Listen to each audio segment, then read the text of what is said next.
Pemimpin Korea Utara Kim Jong-un sesumbar negaranya telah mengembangkan senjata rahasia.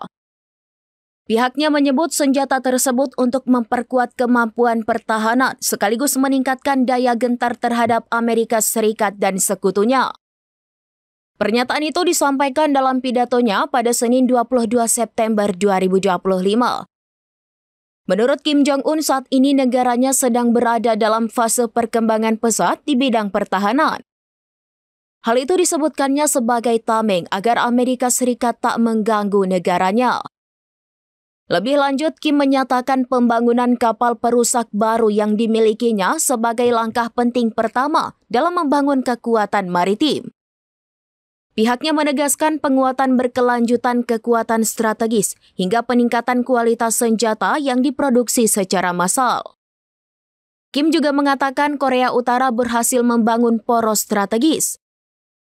Hal itu bertujuan untuk menjaga kedaulatan maritim melalui produksi kapal perusak yang mampu menjalankan berbagai misi militer di laut.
Download Tribun X sekarang, menghadirkan lokal menjadi Indonesia.